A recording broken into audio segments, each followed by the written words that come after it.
करेंगे और इतने हमारा सिलेबस खत्म हो जाएगा। ओके यो मैम।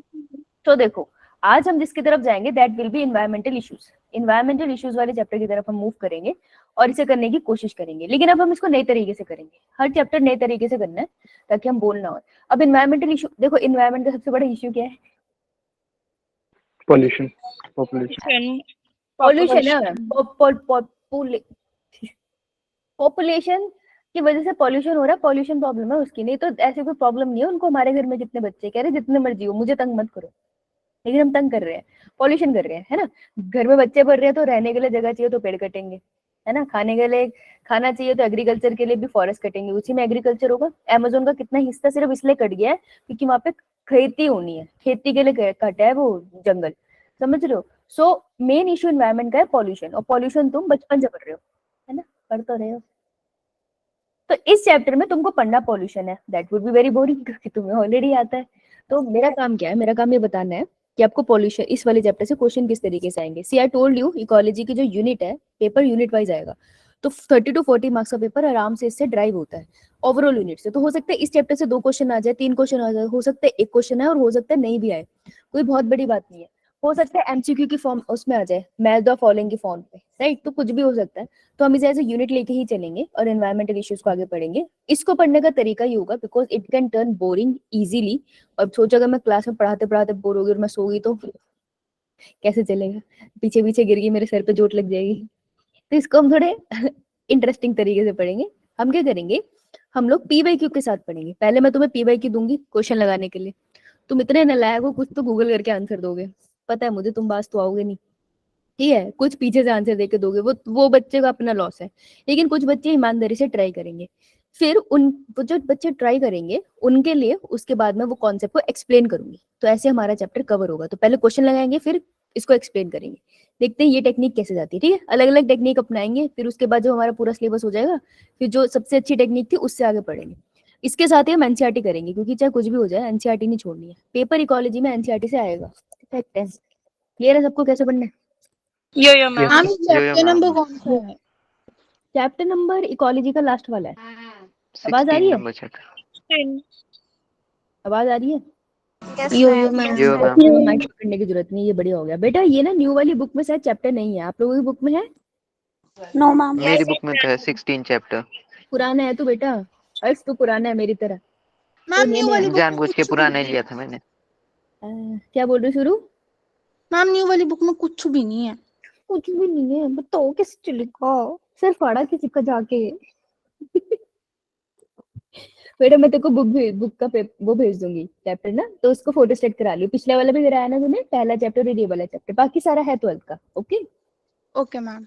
अभी जब हम 11 करेंगे ना वहां पे फिर दोबारा होगा कि कुछ भी नहीं है इसमें। ठीक है, सर पे मार लियो फोन है। ओके 11th की तो पिछले साल की बुक है ना। हाँ बोलो क्या बोल रहे हो पीछे? हाँ 11th की तो पिछले साल की बुक है। मुझे पता नहीं ना, कोई बच्चा नई बुक ले लो तो हमें क्या पता, शुरू हमारी अपडेटेड है, वो नई बुक लेके आ जाएगी। शुरू मैम मेरे पास पुरानी है मेरी एक ना कजन की, पर उसमें बहुत ज्यादा अंडरलाइन किया, मुझे कुछ नहीं दिख रहा। देखो नहीं लाएगी। ठीक है बेटा, तेरा जो मन करेगा, एक बस पढ़ लियो आ जाइए। अच्छा तुम पिछली क्लास में हुआ, ये अभी पता चला कि बच्चे आंसर नहीं दे रहे थे क्योंकि वो बच्चे बेचारे स्कूल के प्रैक्टिकल के भार के तले थक गए थे, तो वो पढ़ के नहीं आ रहे। तुम भी ऐसा कर रहे हो क्या? तुम्हें भी लेक्चर देना पड़ेगा? No ma'am.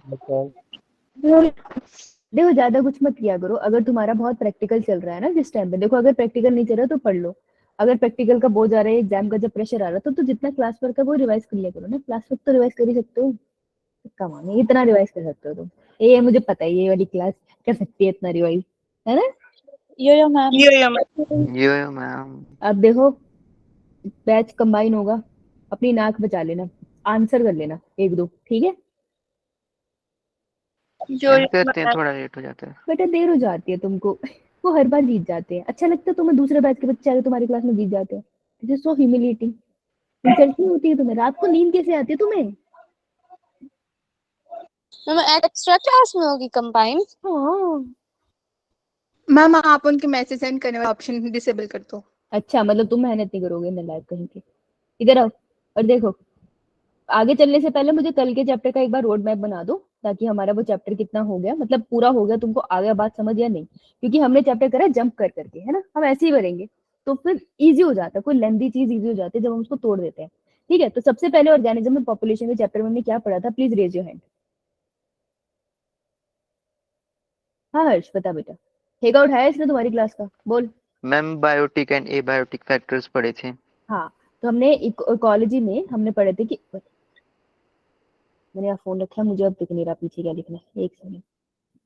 क्या है, इकोलॉजी के अंदर हम लोगों ने पढ़ा था इकोसिस्टम, इकोसिस्टम के अंदर हमने पढ़ा था फैक्टर्स पढ़े थे दो, है ना। एक होता है हमारा बायोटिक फैक्टर, ये देखो, एक सेकंड मुझे कुछ नहीं दिख रहा। तो एक होता है हमारा बायोटिक फैक्टर्स और एक होते हैं हमारे एबायोटिक फैक्टर्स, राइट। यो मैम। ये बेटा मैम देखो, जो पार्टिसिपेट नहीं करता ना वो धीरे धीरे ना डरता चला जाता है कि उससे होगा नहीं, और उससे लैक ऑफ कॉन्फिडेंस होता है, राइट। तो हर्ष का तो बढ़िया रहेगा, तुम सबका खराब हो जाएगा, तो भगवान के लिए बोल लो। तो बायोटिक फैक्टर्स में तो हमने नहीं पढ़ा, यहाँ हमने एबायोटिक फैक्टर पढ़े थे। कौन कौन से एबायोटिक फैक्टर्स पढ़े थे, प्लीज रेज योर हैंड। नियति शाबाश, बोल बेटा। मैम टेम्परेचर पढ़ा था, वाटर पढ़ा था, लाइट पढ़ा था और सॉइल पढ़ा था। शाबाश, अरे वाह, बहुत बढ़िया। हर्ष नियति दोनों हाथ नीचे कर लो, let the other students speak also, है ना, राइट। अब एबायोटिक फैक्टर में temperature, water, light and soil पढ़ा था। तो टेम्परेचर के अंदर अगर मैंने दो टर्म पढ़ी थी, एक था स्टीनोथर्मल और एक था यूरीथर्मल। कौन बताएगा।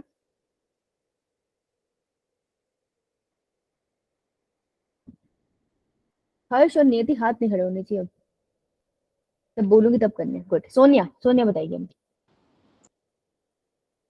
Ma'am narrow hit. कौन सा है नैरो वाला, स्टीनो या यूरी।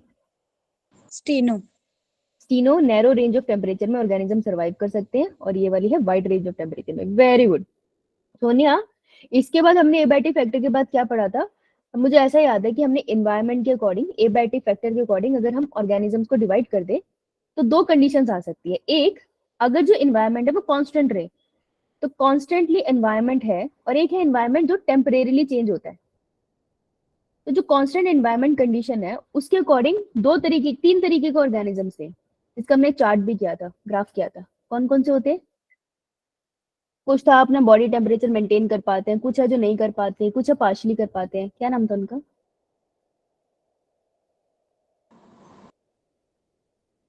ओके प्रीति याद है, यस मैम। पता। मैम एक कॉन्फॉर्मर्स, एक रेगुलेटर्स और पार्शियल रेगुलेटर्स। ये रेगुलेटर्स कौन होते हैं,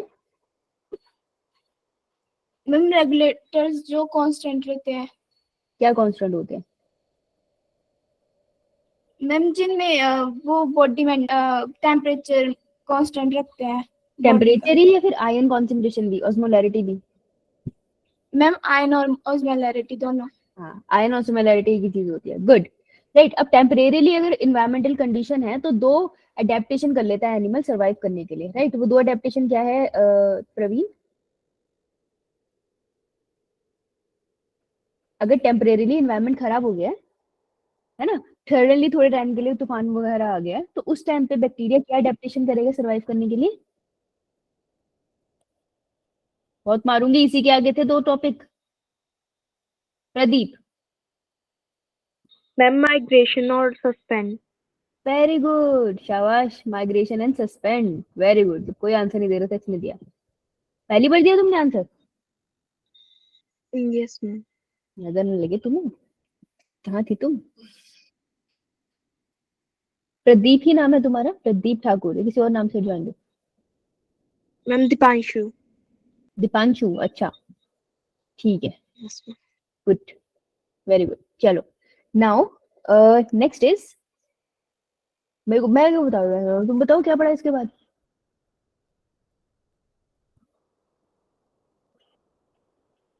बड़े कद्दू लोग हैं यार। Interactions. Population interactions. Population interactions, किसने बोला ये, मैम प्रीति। प्रीति। हाथ खड़े करने में क्या प्रॉब्लम है, शर्म आती है। गुड प्रीति, हाँ। अच्छा शुरू बेटा, अगर दोनों इंडिविजुअल्स को फायदा हो रहा है तो वो इंटरेक्शन कौन सी है, मैम रिपीट करना। दोनों इंडिविजुअल को फायदा हो रहा है तो इंटरेक्शन कौन सी है। म्यूचुअलाइजेशन म्यूचुअलिज्म हाँ। म्यूचुअलिज्म, ठीक है। अगर एक को फायदा हो रहा है दूसरे को कोई फर्क नहीं पड़ रहा, ठगलाई, ये कौन सी है? मैनलिज्म। मैनलिज्म। किसका मैनलिज्म? कशिश, ये कौन सी है? हमको मैनरिज्म।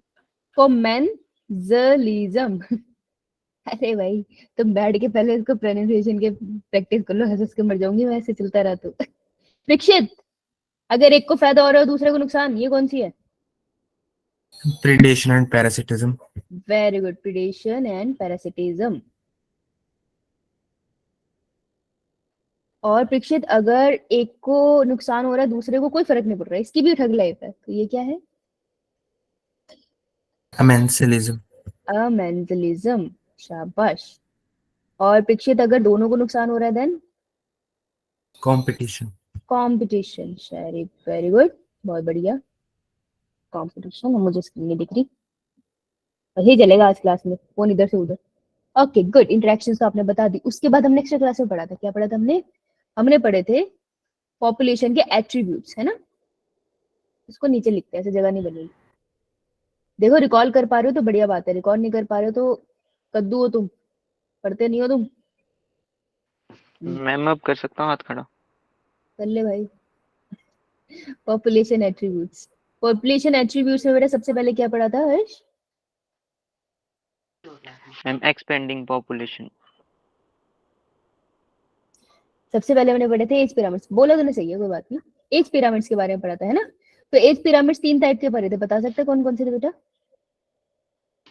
मैम एक्सपेंडिंग थे, डिक्लाइनिंग थे और स्टेबल। हाँ, एक्सपेंडिंग थे, एक अपने डिक्लाइनिंग थे और एक अपने स्टेबल थे, है ना। बीच वाला एक्चुअली पहले स्टेबल था फिर डिक्लाइनिंग पढ़ा था। ऑर्डर ना एक ही याद रखा कर, नहीं तो ना कंफ्यूजन हो जाती है पेपर में। ओके जी मैम। ठीक है। एज पिरामिड पढ़ लिया था, उसके बाद क्या पढ़ा था बेटा? कशिश। Ma'am population growth. नहीं बेटा, पॉपुलेशन डेंसिटी का कॉन्सेप्ट पढ़ा था, याद है, कैपिटल एन वाला। तो ये पॉपुलेशन डेंसिटी का जी मैम। कॉन्सेप्ट का बेटा मुझे फॉर्मूला बता देगी कशिश, बहुत मेहरबानी होगी। मैम क्या पूछा आपने? पॉपुलेशन डेंसिटी वाला फॉर्मूला बता देगी अगर मुझे पॉपुलेशन डेंसिटी निकालनी है किसी एरिया की तो। Yes ma'am. Ma'am population density current में इज इक्वल टू जो करंट इनिशियल में, ओ फॉर्मूला तो बता मुंह से, करंट में लिखूं यहाँ पे? Current n is equal to n equals to nt plus bracket open b plus i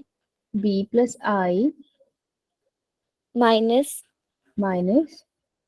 bracket open d plus e। सही बोल रही है बच्ची नियति? सही बोल रही है, कोई एरर नहीं है। प्रवीण ठीक है sir? n is equal to b minus c n नहीं था?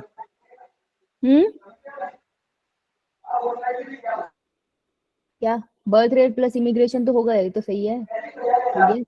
और कोई एरर नहीं है? मैम nt प्लस 1 होगा। nt+1 ना, एक पर्टिकुलर टाइम में आप डेंसिटी देख रहे हो बेटा फॉर्मूला तुमको सिर्फ याद करने हैं, लगाने नहीं आएंगे, लेकिन याद नहीं कर लोगे तो रास्ते लग जाएंगे। भगवान के लिए फॉर्मूला आके खोल के पढ़ लो। क्यों चाहते हो तुम कि तुम्हें पेपर के बाद ऐसा लगे? हम तो अपने फॉर्मूला बताया था कल, एक बार लिखोगे आप? अबे वो ग्रोथ मॉडल का था।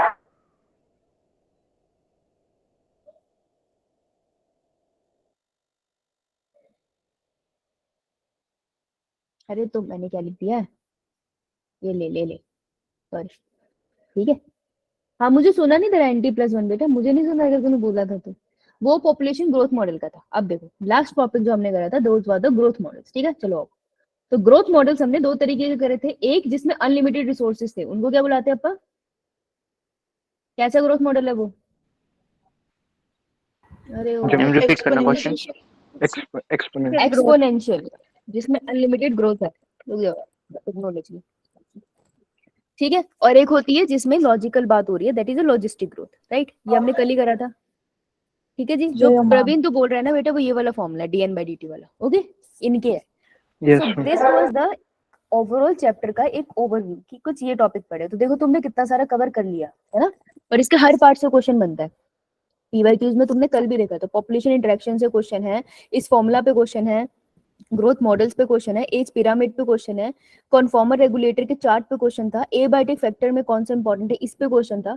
So everything is important, right? अब हम चलते हैं एनवायरमेंटल इश्यूज पे, स्टार्ट करें? Yeah, ma'am. Yes. कशिश बेटा हाथ नीचे कर लो। तो ये दो क्वेश्चन है, राइट डाउन योर आंसर और उसके बाद विल डिस्कस टॉपिक। ठीक है, ऐसे करेंगे हम। स्टार्ट। You have 1 minute. मैं 1 मिनट इज सफिशिएंट। मैं आधी दिख रही हूँ। 1 मिनट।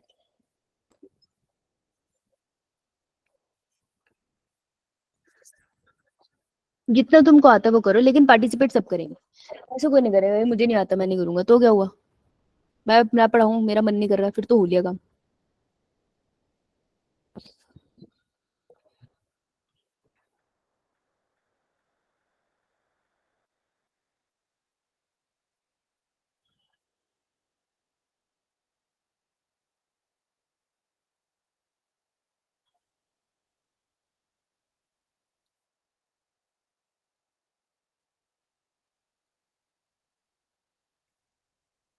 Last 5 seconds.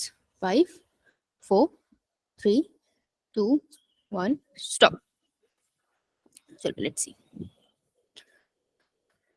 अरे हे भगवान यार,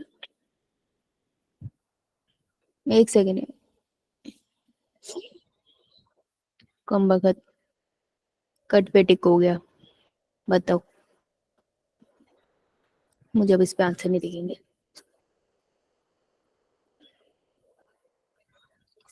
एक सेकेंड, मुझे स्क्रीन से देखने पड़ेंगे, मुझे आंसर नहीं दिखेंगे इस पे।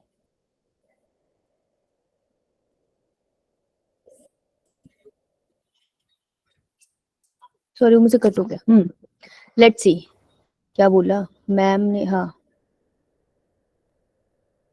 सी बी प्रवीण, प्रेक्षित, हर्ष, सुरु, हरीश, शालिनी, अंशिका, सोनिया, अप्पू अप्पू आ गई, वंश, रिया, आकांक्षा, नियति, प्रीति। अप्पू तुम काफी दिनों बाद आई हो क्या? बहुत दिनों से नहीं दिखी मुझे।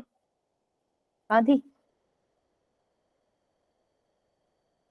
चुप हो जाइए। मैम कल मिस होगी थी क्लास। मिस हो गई थी, चलो कोई ना, आज नया चैप्टर है। ठीक है, आर्यन, सात्विक बेटे कब आंसर दोगे? कल।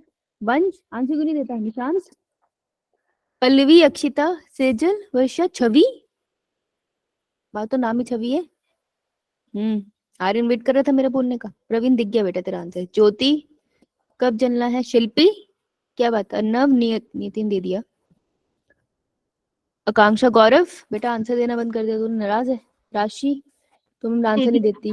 अभिषेक, महक, वंशिका, महक मुझे महक नहीं आ रही। सारिका, हिमानी, प्रदीप ने दिया आज आंसर, वेरी गुड। रिया, कशिश, राजकुमारी नहीं बोलोगी? मयंक, मयंक तो आंसर क्यों नहीं दे रहा? भूमि, धर्मेंद्र आंसर देना बंद कर दिया। भूमि ने बंद कर दिया। अंशिका ने बंद कर दिया। नीता, मैम मैंने दिया। अच्छा। हरीश ने इतनी खतरनाक डीपी लगाई है गुलाबी रंग की, क्या हो गया तुझे? भाई आंसर क्यों नहीं देते हो? ऐसे अपने अंदर सारे राज रख के क्या करोगे? बोल लिया करो क्लास में, और तुम वेट कर दो मैं एक एक का नाम लूं तब आंसर दोगे। बड़े खराब तुम्हें होता है ना, घर पे नाम जा रहा है, मम्मी पापा तुम्हारी तरफ देख रहे हैं कि ओए तू तो क्लास लगा रहा था, बोल क्यों नहीं रहा है? तेरी टीचर बोल क्यों रही है? अब तुम दे रहे हो ना आंसर घर वालों के घर से, देख लो। इसके भी मम्मी पापा भाई बहन बैठे, आपका बच्चा आंसर नहीं देता है या देती है। प्रवीण दिख गया तेरा आंसर, शांत हो जा। ये देखो, ये आ गया। वर्षा, राजकुमारी, राशि, वंश, अनमोल। राशि के 2 बार आंसर आ गए। ज्योति, छवि, सोने का आ गया था पहले आंसर, अब आ गया इनका आंसर। आई क्लोज है Revansh, I don't get your point. Akshita, Muskan, मैं बता रही हूँ, नहीं तो प्रवीण 6-7 बार और आंसर दे देगा। Which of the following is a secondary pollutant? ये पूछ रहा है सेकेंडरी पॉल्यूटेंट कौन सा, और ये पूछ रहा है नॉन एग्जॉस्टेबल नेचुरल रिसोर्सेज। तो आज इनको समझ लेते हैं, ये दोनों टर्म क्या है। आपने पहले भी सुनी होगी, लेकिन हम इसको एक बार डिस्कस कर लेते हैं। ठीक है, पॉल्यूटेंट क्या होते हैं? जो पॉल्यूशन क्रिएट करते हैं substance. Things that cause pollution, pollution. Things that cause pollution, right? Substances अच्छा लगेगा। जो पॉल्यूशन कॉज करते हैं। What is a pollution? What is pollution exactly? Any undesirable change in environment. मैंने इन्वायरमेंट बहुत बड़ी टर्म बोल दी। अब तुम जिस भी चीज को स्टडी कर रहे हो ना, उसमें जो अनइन्वायरमेंट चेंज है उसको हम बोलते हैं पॉल्यूशन। अनडिजायरेबल चेंज, जैसे पानी में अनडिजायरेबल है ना कि क्लोरीन की मात्रा बहुत ज्यादा बढ़ा दो, या कोई भी आयन उसमें बहुत ज्यादा बढ़ा दो, कोई भी मिनरल बहुत ज्यादा डाल लो, दैट इज अ पॉल्यूशन। पानी के अंदर पॉलिथीन नहीं तैरने चाहिए, दैट इज पॉल्यूशन, वो अनडिजायरेबल चेंज है। तो कोई भी undesirable change, air, water, soil, किसी में भी हो, उसको हम पॉल्यूशन कहते हैं। और पॉल्यूशन करने वाली जो चीज है, जैसे वो पॉलिथीन का packet, that is a pollutant. तो पॉल्यूशन एंड पॉल्यूटेंट ये होते हैं। देखो बहुत बेसिक सी बात है पॉल्यूशन, लेकिन डेफिनेशन दिमाग में नहीं आई ना, तो एनसीईआरटी में जहां दी है डेफिनेशन उन्हें अंडरलाइन कर लेना, they are important. Now pollutant भी दो टाइप के होते हैं, ठीक है? देखो हर डिफरेंट बुक में ना डिफरेंट डिफरेंशिएशन होगी। इन्वायरमेंट का यही होता है, इकोलॉजी वाले पार्ट का, कि हर जगह पे बहुत इन्फॉर्मेशन होती है, तुमको उतनी इन्फॉर्मेशन चाहिए जितनी नीट में काम आएगी, ठीक है? जिसको इस पर पीएचडी करनी है वो ग्रेजुएशन में लेना है ये सब्जेक्ट और अच्छे से करना, तो ये एक लिमिटेड सेंस में इसको पढ़ना है, राइट? देखो तो पॉल्यूटेंट दो टाइप के होते हैं, एक होता है प्राइमरी पॉल्यूटेंट, शायद आपने कभी सुना हो, यो मैम। Yo ma'am. एक होता है प्राइमरी पॉल्यूटेंट और एक होता है सेकेंडरी पॉल्यूटेंट। किसी को फर्क पड़ता है बेटा? मैंने पढ़ाया नहीं है तो कोई गलत सही नहीं हो सकता, बता दो, पता है किसी को तो ट्राई करना चाहेगा।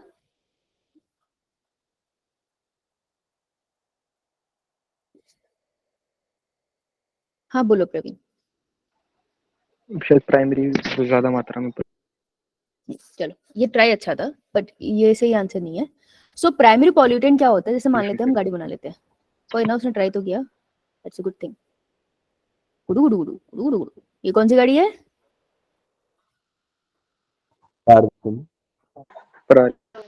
BMW। काफी ज्यादा इज्जत दे दी तुमने गाड़ी को। ये है ऑल्टो, ठीक है? तो ऑल्टो चल रही है और इससे निकल रही है गैस,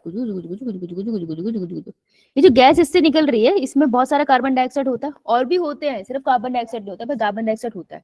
कार्बन डाइऑक्साइड ऊपर जाके क्या करता है? ग्लोबल वार्मिंग, इतना पता है हमें, इतनी ही तो सबको आती है। तो देखो ये जो कार है दैट इज अ सोर्स, तो सोर्स से ध्यान से सुनना, सोर्स रिलीजेस, नहीं सॉरी लैंग्वेज ध्यान से देखना, कि pollutant releases out from source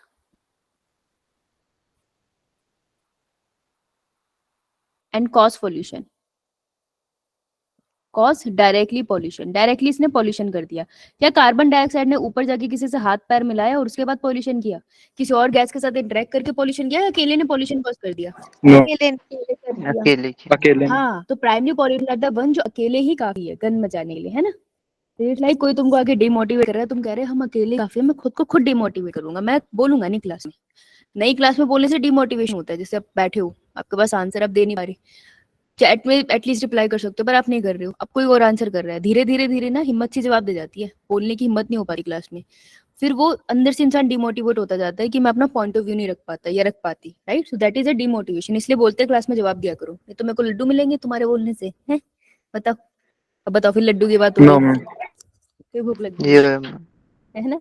तो इसलिए बोलना होता है। तो प्राइमरी पॉल्यूटेंट मतलब कि जो सोर्स से निकला और डायरेक्टली जाके पॉल्यूशन कर रहा है, किसी का वेट नहीं कर रहा है, that is primary pollutant. Then secondary pollutant would be कि फर्स्ट सोर्स है, जो भी सोर्स है उससे पॉल्यूटेंट निकला, पॉल्यूटेंट रिलीज हुआ, लेकिन इसने डायरेक्टली पॉल्यूशन नहीं किया, ये गया और जाके कंबाइन विद अदर पॉल्यूटेंट। अब अदर पॉल्यूटेंट कोई भी प्राइमरी पॉल्यूटेंट भी हो सकता है, तो अदर पॉल्यूटेंट के साथ एक कंबाइन करेगा और अब एक नया वाला पॉल्यूटेंट बन गया जिसको हम बोलते हैं सेकेंडरी पॉल्यूटेंट, ठीक है? तो ये समझ लो दो प्राइमरी पॉल्यूटेंट निकले थे मस्त हवा में, मैं अभी एयर का बता रही हूँ तो मैं वैसे एक्सप्लेन कर रही हूँ कि मस्त हवा में उड़ रहे थे और उन्होंने बोला आओ हाथ मिलाते हैं, तो उन्होंने हाथ मिलाया और अब वो सेकेंडरी पॉल्यूटेंट बन गए। It's like two super villains है, दोनों सुपर विलन ने अपनी पावर्स को मैच कर दिया, अब वो एक विलन बन गया, सो वो है सेकेंडरी पॉल्यूटेंट। समझ आई? Yo ma'am. ये मैम। इतनी सी बात है। यस क्वेश्चन क्या पूछेंगे वो, एक तो आपसे फर्क आपको पता होना चाहिए था आपके अंडरस्टैंडिंग के लिए, दूसरा आएंगे वो आपसे ना एग्जांपल पूछेंगे, इस वाले पॉइंट पे एग्जांपल्स ही आते हैं।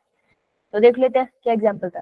Which of the following is a secondary pollutant. अब इसमें से कौन सा सेकेंडरी पॉल्यूटेंट है, तो यहाँ से हमें हमारा नोट्स भी अपडेट होंगे। देखो कार्बन मोनोऑक्साइड प्राइमरी पॉल्यूटेंट है, सेकेंडरी कहाँ से रिलीज होता है, ये कोल से। कोला, हाँ कोला जो होता है जब वो गर्म होता है, हाँ Burning burning of of coal होता है ना substance. तब, तो वो रिलीज करता है carbon monoxide. Yes, burning of हाँ। substance in the absence. Carbon monoxide poisoning सुना है? यो मैम। Yes. बहुत कॉमन है कार्बन मोनोऑक्साइड पॉइजनिंग। होता क्या है कि जैसे कार्बन मोनोऑक्साइड की एफिनिटी विद हीमोग्लोबिन बहुत ज्यादा है एज कम्पेयर टू ऑक्सीजन और कार्बन डाइऑक्साइड। सबसे ज्यादा कार्बन मोनोऑक्साइड की है। तो एफिनिटी का मतलब है जैसे हीमोग्लोबिन को देखे उसके साथ चिपक जाएगा कि हाय मेरे दोस्त मैं तेरे साथ ही रहूंगा, उसके साथ चिपक जाएगा। अब अगर हीमोग्लोबिन के साथ कार्बन मोनोऑक्साइड चिपक जाएगा तो हमारा ऑक्सीजन कहाँ जाएगा, ऑक्सीजन नहीं लगेगा तो हीमोग्लोबिन हमारे ब्रेन को ऑक्सीजन सप्लाई कर नहीं पाएगा, हमारे दिल को ऑक्सीजन सप्लाई कर नहीं पाएगा। और तुम थोड़ी देर के लिए भी ऑक्सीजन के बिना छोड़ दो इंसान को, डेथ हो जाएगी immediately. Actually we don't die because of deficiency of water, we can die because of oxygen कुछ सेकंड्स में। तो कार्बन मोनोऑक्साइड पॉइजनिंग क्या होती है, जैसे कोला किसी ने घर में चला लिया, ठीक है, जो जितनी भी तकरीबन अंडर डेवलप कंट्रीज है ना, अगर वहाँ ठंड पड़ती है तो ये बहुत कॉमन मिस्टेक है, लोगों को पता नहीं होता। तो जब कोला बंद करते हैं ना तो हमेशा दरवाजा खुला रखते हैं, तो किसी ने दरवाजा खुला नहीं रखा, अक्सर होता है ये केस, हिमाचल साइड तो काफी होता है। तो दरवाजा खुला नहीं रखा, कार्बन मोनोऑक्साइड अंदर ही अंदर आ गया, ठीक है। तो सबसे पहले छोटा बच्चा जो घर में होगा उसको जल्दी इफेक्ट होगा बॉडी में, तो क्या होगा धीरे धीरे नींद से आने लग जाएगी। जैसे झटका नहीं लगता, जैसे मैं थोड़ी देर और पढ़ाऊंगी तो झटका लग जाएगा वैसा झटका लगेगा, लेकिन ये सीरियस है। No. बच्चा हो जाएगा बेहोश, ठीक है, धीरे धीरे लोग सो जाएंगे, उनको पता नहीं चलेगा और सोते सोते डेथ हो जाएगी। This is carbon monoxide poisoning. So ये डायरेक्टली कोयले को बंद करने से निकला और पॉइजनिंग कर दी ना इसने, और इसने हार्म भी करा एनवायरमेंट को। सो डायरेक्टली कर रहा है, तो this will be primary pollutant और सेकेंडरी प्राइमरी पॉल्यूटेंट। प्राइमरी। तो प्राइमरी पॉल्यूटेंट के नीचे जाके लिखो कार्बन मोनोऑक्साइड, लिखो CO के आगे कार्बन मोनोऑक्साइड की फुल फॉर्म लिखना, क्योंकि ध्यान नहीं आता। ये यार तो मैं बड़ा ही तो मैं सब नहाई हुई लग रही हूँ यार, बता। Next is carbon dioxide. बड़े कार्बन डाइऑक्साइड से निकलती है, तुम ऐसे सांस ले रहे हो छोड़ रहे हो तो कार्बन डाइऑक्साइड ऊपर जा रही है ना, कर रही है पॉल्यूशन, ग्रीन हाउस गैसेज मस्त वाली कर रही है, वेट नहीं करती हुई किसी का। So this is also primary pollutant, है ना। Primary pollutant. Sulphur dioxide plants. CO2 gas plants absorb नहीं कर लेते अपने अंदर। प्लांट ऑब्जॉर्ब कर लेते, सारे ऑब्जॉर्ब नहीं कर पाते ना, it causes global warming. Pollution के लिए रिस्पॉन्सिबल है ये, वो ऑब्जॉर्ब करके बचाने की कोशिश करते हैं, लेकिन कितना लेंगे तो है ना। Yes. Now sulphur dioxide is also causes, directly pollution करती है, एसिडेंट बनाने के काम आती है। तो this is also primary pollutant, ये भी बर्निंग ऑफ फॉसिल फ्यूल से रिलीज होती है, ठीक है। अभी जो O3 है this is also known as ozone. Ozone सीखी आपने, ओजोन देखनी सुनी है। देखो सुनिए, हाँ बेटा कल पिक्चर आ रही है उसकी। ये देखो हमारा प्रवीण खड़ा है ऊपर की तरफ देख रहा है आसमान में, आंखें ऊपर लगा देता है, ओ अगर यहाँ खड़ा है और ये ऊपर की तरफ देख रहा है, अगर अच्छा सा साफ सा एनवायरनमेंट है तो क्या दिखेगा तुम्हें ऊपर, भगवान मत बोलिए, Sky. आसमान दिखेगा। आसमान दिखेगा, है ना। जितना देर दूर तक तुम देखो, भी मैं रफ आइडिया बोल रही हूँ तुम्हें, जब हम पढ़ेंगे ओजोन के बारे में डिटेल में तब हम एकदम स्पेसिफिक नंबर बताऊंगी इसको। ऐसे देखो, जब आप ऊपर देख रहे हो तो आपको जहां तक दिख रहा है दैट लेयर, आपके पैरों से लेकर आपको ऊपर जहां तक दिख सकता है स्काई में, that area of atmosphere is known as troposphere. क्या कहते हैं हम उसको, Troposphere. आप अभी भी ट्रोपोस्फेयर में बैठे हो, ठीक है। तो ट्रोपोस्फेयर में अगर ओजोन बन जाए, O3 की लेयर बन जाए, भाई वो करती है गड़बड़, ये पॉल्यूशन कॉज करती है, ठीक है, ज्यादा गर्मी कर देती है धरती के ऊपर, ग्लोबल वार्मिंग के लिए रिस्पॉन्सिबल है ये। लेकिन ओजोन तो अच्छी चीज थी ना, जो अच्छी वाली ओजोन है ना वो इसके ऊपर वाली लेयर है जो आपको दिख नहीं रही, दैट इज स्ट्रेटोस्फेयर। तो स्ट्रेटोस्फेयर में जो O3 है ना, this is a good ozone, this is what we want. लेकिन यहाँ पे क्या बोल रहा है, पॉल्यूटेंट बोल रहा है ना, तो सेकेंडरी पॉल्यूटेंट इज ओजोन। क्योंकि ओजोन कैसे रिलीज होता है, देखो पहले एटमॉस्फेयर में जाता है ऑक्सीजन, और वहां पे नेसेंट ऑक्सीजन भी आपको मिल जाएगा, ठीक है। ऑक्सीजन O2 एंड O आपस में कंबाइन कर जाता है in the presence of sunlight, क्योंकि सनलाइट पड़ती है तो सनलाइट की प्रेजेंस में कंबाइन करता है, it will form O3। This is how ozone form in nature. तो देखो वो कैसे बनी, वो एक केमिकल रिएक्शन के बाद बनी ना, O2 और ऑक्सीजन के कंबाइन होने से, O2 और नेसेंट ऑक्सीजन के कंबाइन होने से, राइट। तो रिएक्शन होके वो बनी, that's why it is known as secondary pollutant. समझ आया? Yo ma'am. तो जिन बच्चों को कंफ्यूजन है पॉल्यूटेंट कैसे है, वो इसलिए पॉल्यूटेंट है क्योंकि वो ट्रोपोस्फेयर वाली की बात कर रहा है, ऊपर वाली की नहीं कर रहा। क्लियर? यो मैम। चलो अब वो कह रहा है रिन्यूएबल एग्जॉस्टेबल रिसोर्स, ठीक है, रिन्यूएबल भी हो और एग्जॉस्टेबल भी हो। तो रिन्यूएबल रिसोर्सेज और नॉन रिन्यूएबल रिसोर्सेज होते क्या? मैम रिन्यूएबल वो होते हैं जो रिसाइकिल हो सकते हैं। जो रिसाइकल हो सकते हैं, दोबारा से यूज कर सकते हैं। एग्जॉस्ट हो जाते हैं वो या नहीं होते? एग्जॉस्ट समझते हो? खत्म हो जाना। यस खत्म हो जाना। तो रिन्यूएबल बेहोश हो रिसोर्स जाना। बार बार यूज कर रही है ना, तो एग्जॉस्ट हो गया। नहीं, वो हम जनरली इंग्लिश में यूज करते हैं एग्जॉस्ट होके कोई बेहोश हो गया, ठीक है, वो फेंट होता है वैसे इंग्लिश में। सो एग्जॉस्ट मतलब थकना, तो एग्जॉस्ट मतलब हम उसको नेचर से खत्म ही कर रहे हैं। तो रिन्यूएबल रिसोर्सेज बार बार यूज हो सकते हैं, एग्जॉस्ट नहीं होते, वो होते हैं रिन्यूएबल रिसोर्सेज। तो नॉन रिन्यूएबल वो होंगे which can be exhaust from nature, खत्म हो जाएंगे नेचर से ढंग से यूज नहीं किया तो। एक एग्जांपल बता दो नॉन रिन्यूएबल का, एक एग्जांपल बता दो रिन्यूएबल का। रिन्यूएबल का सनलाइट है और नॉन रिन्यूएबल आपस का में बता कोल लो, एक पेट्रोलियम। दूसरे को आपस में बता लो तुम दोनों। बोल हर्ष।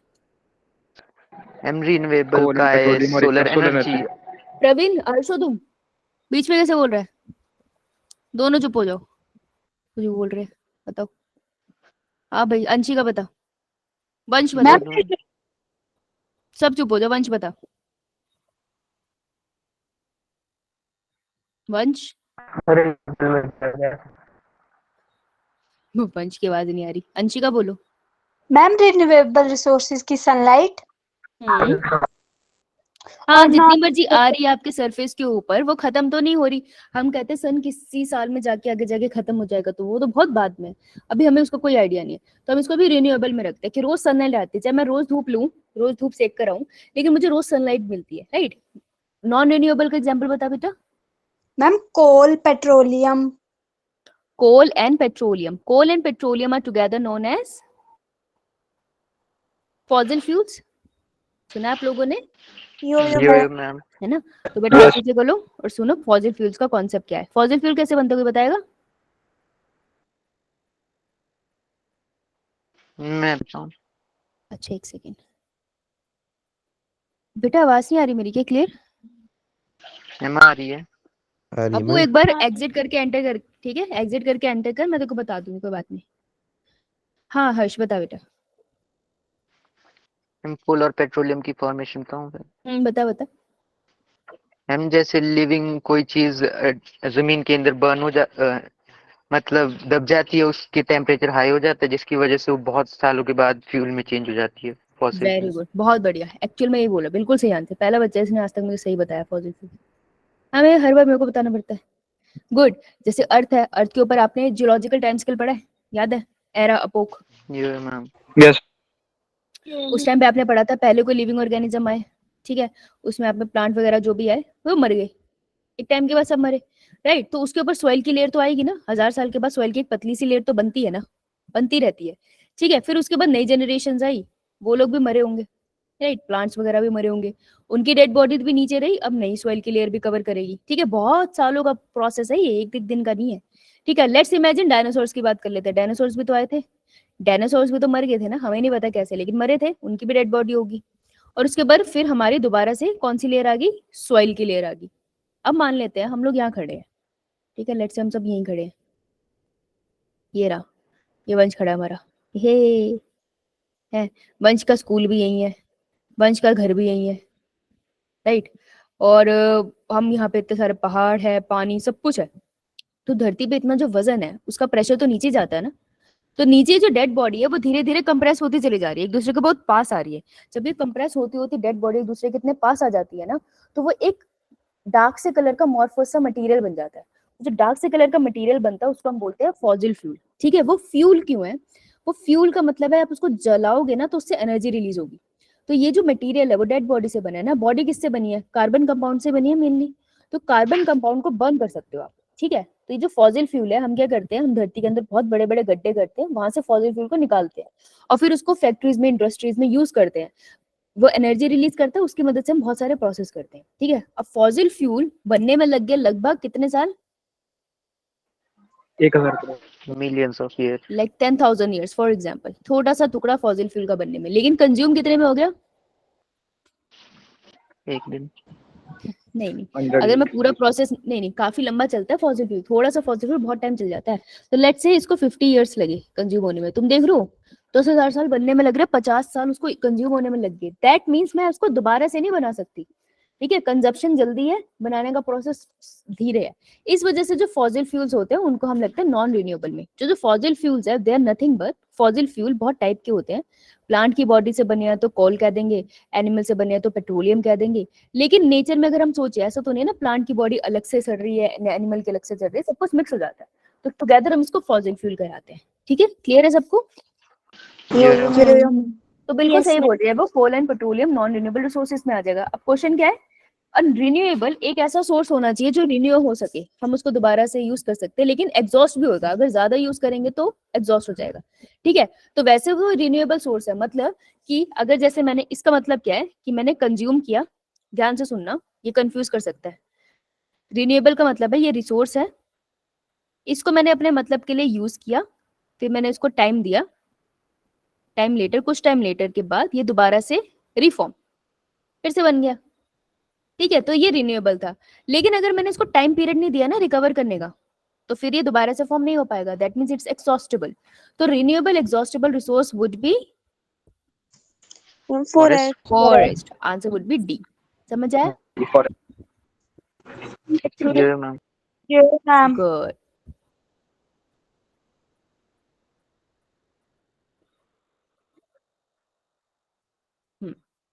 ठीक है, अगर देखा जाए तो टेक्निकली कोल एंड पेट्रोलियम भी इसका आंसर हो सकता है, अगर मैं उसको टाइम दे दूं यूज करने के बाद रिकवर करने के लिए, तो वो भी अपने आप को रीजेनरेट कर सकता है। लेकिन टाइम पीरियड बहुत ज्यादा चाहिए इनके लिए, 10,000 साल देने तो बहुत ही मुश्किल हो जाएंगे, तब तो मेरे जनरेशन की जनरेशन की जनरेशन भी शायद ना बचे।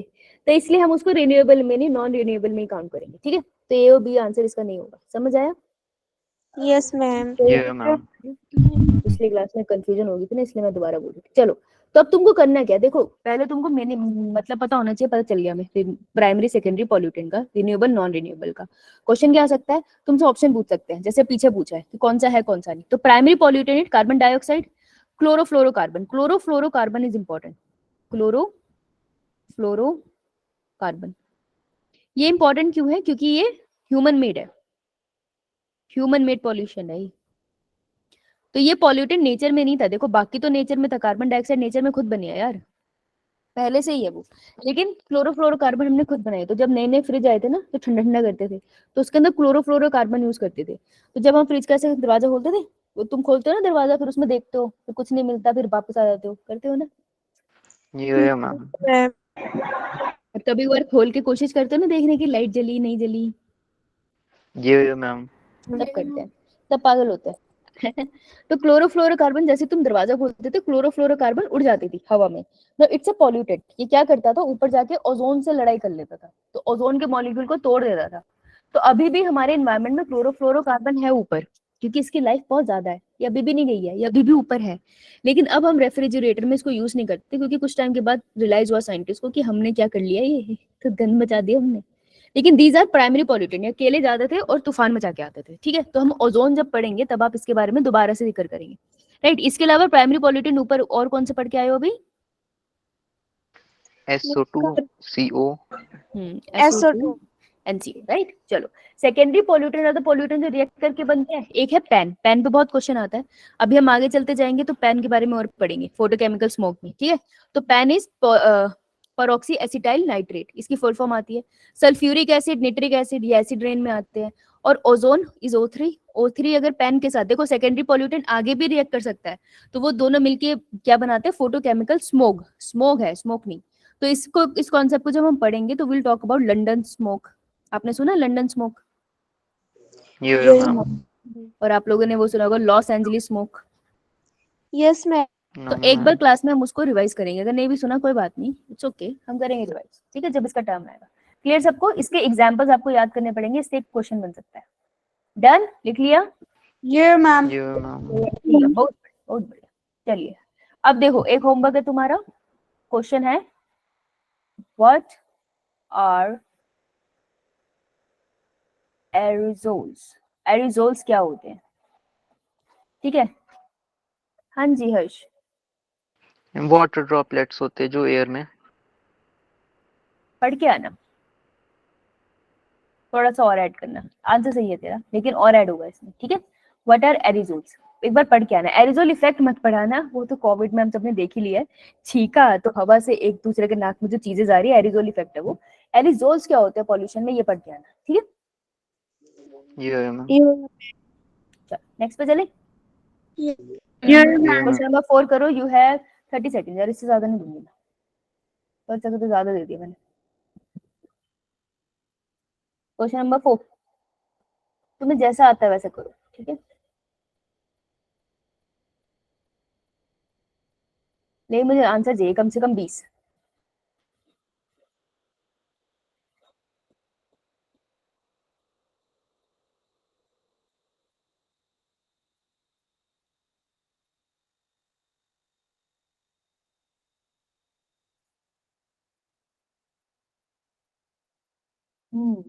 लेट्स सी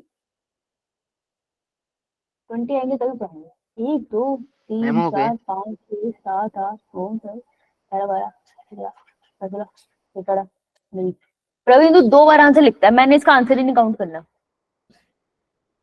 ये 3 बार आंसर लिखा है इसके, मैं नहीं कर रही काउंट।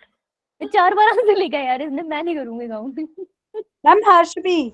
हाय क्या ड्रामेबाज है तुम्हारी, मैं तुम दोनों के आंसर लेने बंद कर दूंगी। रूम में डस रही है। मैं नहीं बीस खेलना करने के तुम्हारे लिए। साथ। क्या करने के लिए, कंफ्यूज करने के लिए, और कुछ नहीं। ये पागलपन है ये। एक बात सही से अब एक बार बोल, क्वेश्चन जल्दी लगा सकते। चुप है। एक बात सही एक बार बोल लिया कर, 10 बार बोलने की जरूरत नहीं है। तो भगवान का शुक्र है ऑफलाइन क्लास नहीं है, तो मुझे पागल कर देता दोनों क्लास में बोल बोल के। Acid rain is caused by increase in the atmospheric concentration of acid rain मेरी आंखों से हो रही है। तो एटमॉस्फेयर में किसकी कॉन्सेंट्रेशन बढ़ने से होती है, तो ये तो पढ़ना पड़ेगा हमें। देखो एसिड रेन का कॉन्सेप्ट दिया था रॉबर्ट अगस ने, नहीं दिया था, एंगस था वो, एंगस जी थे, रॉबर्ट एंगस ने दिया था। अरे ये तो मैं कभी नहीं भूल सकती। पोस्ट ग्रेजुएशन का मेरा वो था, एक्स्ट्रा सब्जेक्ट ले रखा था मैंने एनवायरमेंट, मेरी क्लास में किसी ने नहीं ले रखा था, मैं अकेली थी। दूसरे विंग में जाके बॉटनी डिपार्टमेंट में जाके पढ़ के आती, तो मुझे बड़ा मजा आता था। और उनकी क्लासेस थी ना, वो महल था एक्चुअली, लखनऊ यूनिवर्सिटी एक महल है जिसको यूनिवर्सिटी में कन्वर्ट किया, तो उनकी क्लासेस थी वो ऊंची ऊंची छतों वाली, बड़ी जबरदस्त थी। तो वहां पे पेपर आया था, मेरे को सब आता था, मेरी ये अच्छी रही हमेशा से। लेकिन पेपर पता क्या आया था, वो discover acid rain. I know acid rain, पर डिस्कवर किसने किया ये तो मैंने सोचा ही नहीं था। आज तक मुझे वो क्वेश्चन नहीं भूला कि सोचो, सब आता था मुझे, लेकिन क्वेश्चन क्या है, हु डिस्कवर एसिड रेन। तो भाई रॉबर्ट एंगस ने डिस्कवर की थी एसिड रेन, तुम मत भूलना, क्लियर है। ये मैम। यो मैं कौन से इसमें कौन सी गैसेस इन्वॉल्व होती है, that is SO2 and NO2। Answer would be C, ठीक है। सी फॉर कैट, कैट माने बिल्ली, ये भी मत भूलना, ठीक है। कैसे याद रखोगे, SO2 से बनेगा H2SO4 और NO2 से क्या बनेगा, HNO3, right. H2SO4 and HNO3 दो गैसेस है जो रिस्पॉन्सिबल है एसिड रेन के लिए, प्लीज इसे मत भूलना, ये बार बार आ जाता है, ठीक है। चलो अब पढ़ लेते हैं ये बनी कैसे। देखो निट्रिक, अच्छा सबसे पहले एसिड रेन का मतलब होता है जो उसका पीएच है वो 5 से कम होगा, ठीक है। तो आई होप पीएच स्केल आप लोग समझते हो। पावर ऑफ हाइड्रोजन दे दिया, पावर ऑफ हाइड्रोजन एक तरह से मैं सिंपली बोलूं तो पीएच स्केल का मतलब है कि अगर मेरे पास एक मीडियम है, ऐसे समझ लो एक ग्लास है पानी का, इसमें कितने हाइड्रोजन आयन, वो अकेले hydrogen ion that is H positive, कितने H पॉजिटिव है वो पीएच स्केल डिटरमाइन करेगा। बहुत सारे H पॉजिटिव है तो वैल्यू लेफ्ट की तरफ रहेगी, बहुत कम H पॉजिटिव है तो वैल्यू राइट की तरफ रहती है। और सेंटर में एक पॉइंट होता है न्यूट्रल, ठीक है। Neutral is the value of 7, जब पीएच 7 है। हाइड्रोजन आयन है लेकिन अभी भी मैं इसको न्यूट्रल बोल रही हूँ कि बैलेंस्ड है, ठीक है। जब बहुत ज्यादा हाइड्रोजन आयन होते हैं तो हम उसको एसिडिक बोलते हैं, तो कम हो जाएगी, यहाँ पर वैल्यू ज्यादा होगी। तो एसिड रेन है ना, एसिड रेन का मतलब है हाइड्रोजन आयन ज्यादा है, तो लेस देन 5 पीएच जो वैल्यू होती है दैट इज एसिड रेन। अब अलग अलग जगह पे ना अलग अलग आ जाती है, कभी कभार 5 में बहुत सारी वेरिएशन आ जाती है, तो हम ऐसे लेते हैं लेस देन 5। अगर बारिश हो रही है और वो बारिश लेस देन 5 पीएच की है तो उसको एसिड रेन बोलेंगे। जब भी बारिश होती है वो न्यूट्रल नहीं होती, उसकी वैल्यू होती है 6.4 6.9, न्यूट्रल के करीब होती है, लेकिन बारिश का पानी कंप्लीटली वो नहीं होता कि बिल्कुल न्यूट्रल है। इसलिए कहते हैं अगर बारिश का पानी आपको सेव भी करना है तो आप उसको फिल्टर करते हो, ठीक है। आपको उसको फिल्टर करके यूज करना होता है, ऐसे नहीं जाके उसको घरों में भर के पी लेना चाहिए, ये बात पता है। यो मैं ये मैम। नहीं, ठीक है। तो वो थोड़ा सा न्यूट्रल के करीब होता है, तो acid rain less than 5 pH होती है। रॉबर्ट ऑगस्ट एंगस ने इन्हें डिस्कवर किया था। अब इसमें हमें वैसे रिएक्शन करना, कुछ भी नहीं करना। तो SO2 stand for sulphur dioxide. Sulphur dioxide. हाँ, तो पूछ रही है, बता रही है मुझे, है पूछ रही है, ऐसे पूछते कुछ भी नहीं है ये। यही बात अगर वो तुमको, अगर ये तुमको वो इस तरीके से लिख के भेजेंगे तो कंफ्यूज मत होना। Sulphur dioxide react with oxygen give you SO3। SO3 is sulphur dioxide. Trioxide. बेटा इतनी धीरे आंसर दोगे ना, केमिस्ट्री वाले सर को हार्ट अटैक आ जाएगा सुन के कि ये क्या कर रहे हैं बायो की क्लास में इतने स्लो। सल्फर ट्राइऑक्साइड को पानी के साथ रिएक्शन होगा उसका एनवायरनमेंट में, तो वो क्या बना देगी? H2SO4। H2SO4 is which acid? Sulphuric acid. Sulphuric acid. ये कौन था सल्फर एसिड? गलत, सल्फ्यूरिक एसिड। तो अगर ये सल्फ्यूरिक एसिड गिरेगा तो जहां गिरेगा वो गंदगी करेगा। जैसे ताजमहल के ऊपर गिरेगा, उसके मार्बल के साथ रिएक्ट करके उसको येलोइश करने लग गया था ये, ठीक है। कहीं पे भी गिरता तो ये प्रॉब्लम हो सकता है। अब सिमिलरली नाइट्रोजन की बात करते हैं, तो सल्फर डाइऑक्साइड का सोर्स क्या होता है? सल्फर डाइऑक्साइड का सोर्स है, आप पेट्रोलियम जलाते हो उससे भी सल्फर डाइऑक्साइड, बर्निंग ऑफ हाँ, बर्निंग ऑफ फॉसिल फ्यूल, ठीक है। Now next is NO। NO stand for nitric oxide. Nitric oxide है नाइट्रोजन मोनोऑक्साइड भी कह सकते हैं ना। Yes ma'am. Nitric oxide O के साथ रिएक्ट कर, N2O5, अरे O2 के साथ रिएक्ट करेगा, O के साथ नहीं, तो N2O5 बनेगा। N2O5 का क्या नाम होता है मेरे को नहीं पता। Nitrogen nitrogen pentoxide. Nitrogen pentoxide. Dioxide बनेगा ये, पेंटाऑक्साइड कहाँ से बन गया? गड़बड़ हुई है तो। O2 तो यस, ये बनेगा, ये गलती होगी, गलती। NO2 ये बनेगा बेटा, ठीक है जी। उसके बाद इसको भी पानी से रिएक्ट करो। देखो यार, तुमको पानी लगाना होता है एड्रेस में, तो समझ लो ना कि क्या करना है। ऑक्सीजन के साथ रिएक्ट कराना है, फिर पानी के साथ रिएक्ट कराना है। केमिकल रिएक्शन आना नहीं चाहिए, लेकिन आ गया तो तुम क्या कर लोगे उस टाइम? तो यहाँ कर जाओ, दोनों का रिएक्शन सेम ही है। बाद में बन गया आपका कौन सा एसिड? नाइट्रिक। हाँ, नाइट्रिक एसिड। तो कुछ नहीं होता, हवा में गैसेज है, जब वो रिएक्ट कर जाएगी ऑक्सीजन के साथ तो वो चेंज हो रही है। ऑक्सीजन के साथ पानी भी अवेलेबल है, बारिश का पानी, तो वहां पे रिएक्ट कर जाएंगी, वो बारिश के फॉर्म में नीचे आ जाएंगी, ठीक है। तो हम इसे कहते हैं एसिड रेन। जो हमारी कौन सी डिपोजिशन है? This is our wet deposition. जो मैं आपको ये पढ़ा रही हूँ, दिस इज वेट डिपोजिशन। मतलब कि जो एसिडिक एनवायरनमेंट है ना, वो आपके पास आके गिरा है इन द फॉर्म ऑफ बारिश। देखो, बारिश का पानी जब नीचे आ रहा था तो सल्फ्यूरिक एसिड और नाइट्रिक एसिड को अपने साथ लेकर आया। मान लो बारिश का पानी नीचे नहीं गिरा, लेकिन इन्वायरमेंट में ये रिएक्शन हो गया। वाटर मॉलिक्यूल तो ऊपर होते ही है ना, ऑक्सीजन भी ऊपर पड़ी है, तो वहां पे सल्फर डाइऑक्साइड जाके ऑक्सीजन और वाटर के साथ रिएक्ट कर गया, लेकिन बारिश नहीं हुई। तो वो क्या करेगा? वो ड्राई डिपोजिशन आपको हर जगह दिखाई देगी, ठीक है। तो जो हवा के साथ भी एसिड आपके एनवायरनमेंट में हो जाता है, जो हवा हम कहते हैं खराब हो जाती है, तो जब सुबह का टाइम होगा ना, तो ओस की फॉर्म में आपको कहीं कहीं गाड़ियों के ऊपर लगी हुई ये दिख जाएगी। तो एसिड रेन एक होती है, अगर तो वो वेट डिपोजिशन भी होती है, कभी कभार ये ड्राई डिपोजिशन भी होती है। समझ आई बात? यो समझिए, इंटेलिजेंट। चलो फिर क्वेश्चन नंबर करके दिखाओ ये वाला, जरा इंटेलिजेंट देखो। 2 मिनट दूंगी मैं इसके लिए, क्योंकि थोड़ा सा बड़ा लग रहा है मुझे। 2 मिनट नहीं है तुम्हारे पास, 5 तो मिनट है। 1 मिनट।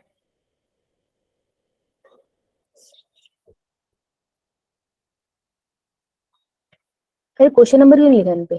4, इसको लेंगे हम 5, इसको लेंगे हम 6, हमारा मन करेगा 7 में जाते। करो भाई, 2 मिनट। स्क्रीन ही नहीं दिख रही, ठीक है। which of the following are most suitable indicator of SO2 pollution in the environment? अच्छा, allocation with luxuriant growth of white comes on the tree indicate that the दोनों का आंसर ऑलमोस्ट सेम है। इसको कौन सा पता होगा वो कर लेगा, और अगर 2 से ज्यादा आंसर होंगे, मैंने उन बच्चों का नाम लेना बंद कर देना क्लास में। देखती हूँ, करो चला। अनमोल, वेरी गुड अनमोल बेटा, गुड प्रॉब्लम। अंशिका राजकुमारी, अब नहीं लूंगी मैं नाम। प्रक्षित, हर्ष, आकांक्षा, स्वरूप, प्रदीप, वेरी गुड। सोनिया, अपू, गुड। वंश, मैं लूंगी नहीं नाम जो दोबारा आंसर लिखते हैं। शालिनी, प्रीति, रिया, आर्यन, कशिश, ज्योति, वेरी गुड। मयंक, गुड। ज्योति, वंश, शगुन, छवि, नियति। आई नीड 30 आंसर फिर बताऊंगी मैं, नहीं तो नहीं बताऊंगी। 30 आंसर चाहिए मेरे को। 2 3 4 5 6 7 8 9 10 12 14 19 20 21 22 23 24 26 27 28 29 30 है, लेकिन मैं उसमें से 2 नमूनों के नाम हटा रही हूँ, तो अभी 28 है। 2 आंसर और चाहिए फिर पढ़ाऊंगी। जल्दी दो आंसर और।